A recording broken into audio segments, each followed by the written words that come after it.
ಎರಡೂ ಪಕ್ಷದವರು ಬಿಜೆಪಿ ಪಕ್ಷ ಮತ್ತು JDS ಪಕ್ಷದ NDA ಅಭ್ಯರ್ಥಿ ಕುಪೇಂದ್ರ ರೆಡ್ಡಿ ಅವರು ಈಗ ಈ ಚುನಾವಣೆಯಲ್ಲಿ ನಾವು ನಮ್ಮ ಎರಡನೇ ಅಭ್ಯರ್ಥಿ ಎರಡು ಪಕ್ಷದಿಂದ ಕುಪೇಂದ್ರ ರೆಡ್ಡಿ ಇದ್ದಾರೆ.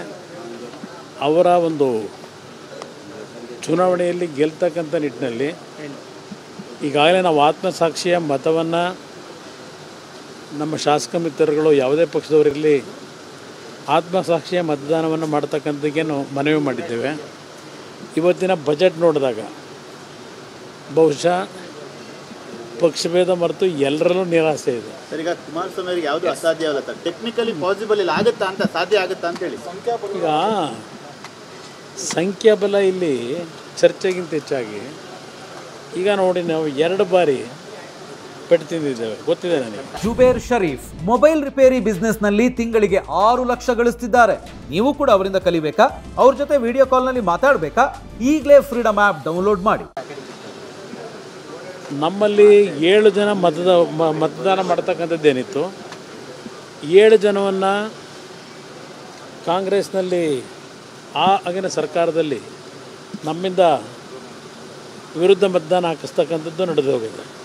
ಅವತ್ತು ಯಾರಾದರೂ ನಾವು ಸೋಲ್ತೀವಿ ಅಂತ ಅಂದ್ಕೊಂಡಿದ್ರಾ? ಮೊನ್ನೆ ನಡೆದಂಥ ಸಭೆ ರಾಜ್ಯಸಭೆಯಲ್ಲಿ 2018 ಅಲ್ಲ, ಮೊನ್ನೆ ಕಳೆದ ವರ್ಷ ನಡೀತಲ್ಲ, ಕುಪೇಂದ್ರ ರೆಡ್ಡಿ ಅವರು 0.6% ಸೋತಿದ್ದು. ನಮ್ಮಲ್ಲೇ ಇದ್ದವರು ಒಬ್ಬರು ಮತದಾನನೇ ಮಾಡಲಿಲ್ಲ, ಡೂಪ್ ಮಾಡಿದ್ರು.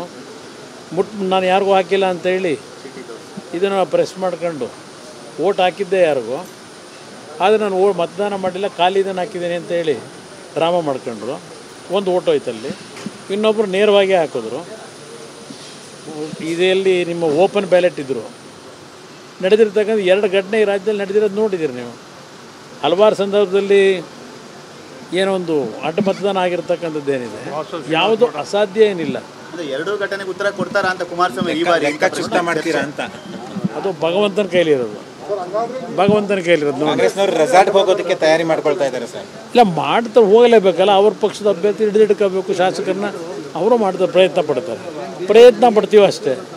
ಫಲಾಫಲ ಇದೇನೋ ಇದೆಯಲ್ಲ, ಕರ್ಮಣ್ಯೇವ ಒಂದು ನಮ್ಮ ಇದೆಯಲ್ಲ ಮಹಾಭಾರತದಲ್ಲಿ, ನಮ್ಮ ಕರ್ಮ ಏನು ಮಾಡಬೇಕು ಮಾಡೋಣ. ನಿಮ್ಮಿಂದ ಕೆಲವರು ನಮ್ಮಿಂದ ಯಾವುದು ಅಡ್ಡ ಮತ ಆಗಲ್ಲ, BJPಯಿಂದಲೂ ಆಗಲ್ಲ, ನಮ್ಮ ಪಕ್ಷದಿಂದಲೂ ಆಗಲ್ಲ.